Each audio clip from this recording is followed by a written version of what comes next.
안녕하세요 여러분, 인명한 데스크 배한진 변호사입니다. 김한솔 변호사입니다. 네, 오늘 지난 시간에 이어서 이재명 대표 피습 사건에 이은 후속 내용 한번 정리해 드리도록 하겠습니다. 저희가 지난번에 예상했던 것과 같이 피의자 같은 경우에는 이제 범행의 중대성 그리고 뭐 피해자에 대한 위해 우려 뭐 이런 것들이 고려해서 당연히 구속영장이 발부가 되었다는 소식이죠. 그리고 지금 이제 야권에서는 이 사람의 어떤 당적에 대해서도 이미 수사가 됐으니까 그걸 또 공개해달라고 요청을 하고 있는데, 당적은 수사기관에서 공개를 안 할 것 같아요. 안 하겠다는 입장인 것으로 또 제가 확인을 하기도 했고, 근데 당적을 저는 꼭 공개를 해야 되는지는 의문이긴 하거든요. 일단 정당 법상으로도 당적을 수사기관에서 알게 됐다고 하더라도 알리는 것을 금지하고 처벌 규정도 있죠. 네, 처벌 규정도 있습니다. 그리고 이게 어차피 혐의는 인정이 될 거거든요. 그렇죠. 근데 그 사람이 뭐 당적이 보수 쪽이냐 아니면 진보 쪽이냐에 따라서 그 사람의 혐의가 달라지는 건 아니기 때문에, 그렇죠. 수사기관에서도 혐의와 관계없는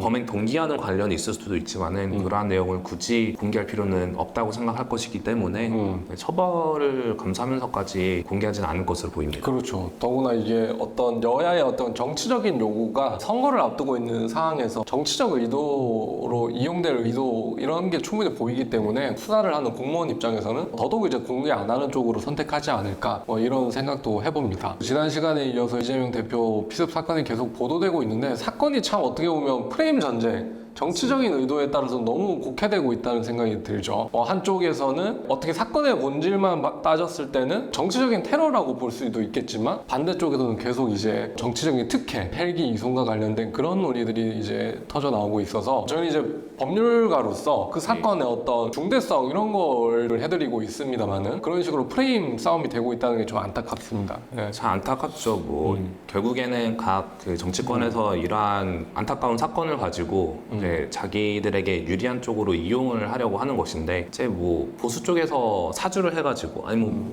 이제 음모론이 퍼지는 것처럼 민주당 쪽에서 사주를 해가지고 했는지는 모르겠지만은 확인되지도 않은 사실을 가지고 프레임을 씌워가면서 보수 잘못이다, 뭐 진보 잘못이다 이렇게 프레임 씌우는 것도 맞지 않다고 생각을 하고, 그리고 뭐 특혜를 입었는지 안 입었는지 그거에 대해서는 지금 고발이 이루어졌으니까 그렇죠. 그거에 대해서 수사가 될 것인데, 이 사건의 본질과는 전혀 다른 내용이지. 그렇죠. 이 사건은 뭐 살인 미수 범행에 관련된 것이고, 사후적으로 이재명 대표가 특혜를 입었느냐 안 입었느냐는 사건하고 별개인데, 그걸 또 이제 정치적 프레임으로 이제 엮어가면서 자기의 정치적인 유불리를 위해서 사용한다는 것이 좀 안타깝습니다. 네, 어떻게 보면 피의자는 뭐 범행 직후에 범행 동기에 대해서 간결하게 얘기를 했죠. 어떤 특정 정치인에 대한 혐오가 있었고 국가를 위한다는 생각으로 뭐 이렇게 범행을 했다라는 동기가 있기 때문에, 그게 뭐 당적과 어떤 큰 뭐 관련이 있는지는 저는 잘 모르겠습니다. 자, 그래서 추가적으로 경찰에서 수사를 했고, 이제 최근에 공범이라고 할 수 있는 인물이 또 긴급 체포가 됐었죠. 역할은 피의자가 이제 범행을 하게 되면 그 이후에 자기가 작성한 이제 변명문을 이제 우편으로 발송하는 역할을 좀 해달라고 해서 그 부탁을 수락한 사람이 이제 70대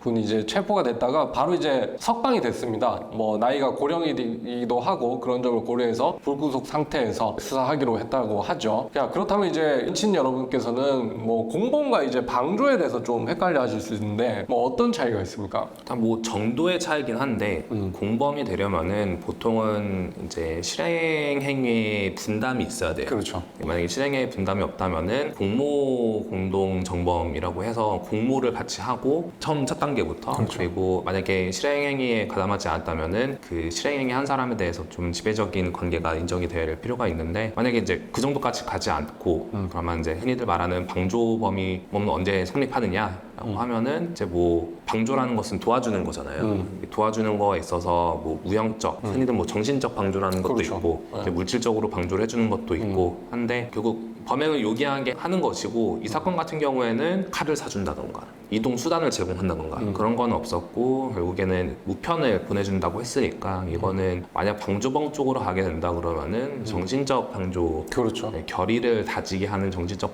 방조로 갈 가능성이 높다고 판단됩니다. 네, 좀 수사기관의 내용에 따르면 그 피의자가 어떤 범행을 할지 대략적으로 알고 있는 상태에서 자기가 향후에 범행 이후에 우편을 발송했다라고 하니까 방조가 되려면 이제 정범이라고 하는 그 피의자가 뭐 어떤 범행을 대략 계획을 하고 있고 내가 어떤 걸 도움을 준다는지 인식을 해야 성립을 하는데 그 두 요건이 이제 뭐 다 충족이 됐으니까 그런 경우에는 이제 살인미수 방조가 충분히 인정될 수 있는 부분이죠. 그 사람이 전명문을 발송했는지 안 했는지에 따라 또 달라진 게 있을까요? 발송했는지는 중요하지 않고 내가 범행을 하면은 너가 발송을 해줘. 그럼 내가 발송을 해줄게 라고 하면은 자기가 그 발송을 해준다는 말을 믿고서 범행에 대한 결의를 이제 다지게 되는 거니까 해주겠다라고 말하는 것만으로도 정신적으로 결의를 다지게 되는 부분이어서 보냈는지 여부와는 관계없이 방조범 성립할 수 있을 것 같습니다. 네.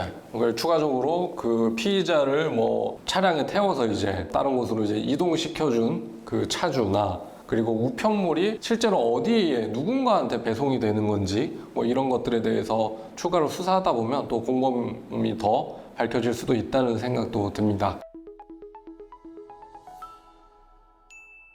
오늘 이면 데스크 이재명 당대표 피습 사건 두 번째 시간이었는데 그 첫 번째 이제 그 사건 테러가 일어난 이후에 계속 언론에서 이제 뭐 과장된 뉴스들이 흘러나와서 사건의 본질을 흐린다는 생각도 많이 드는데 어쨌든 저희는 변호사로서 그 사건의 쟁점에 대해서 추가적인 내용이 있다라고 하면 세 번째 내용으로 찾아뵙도록 하겠습니다. 네, 지금까지 배한진 변호사, 김한솔 변호사였습니다. 네, 감사합니다.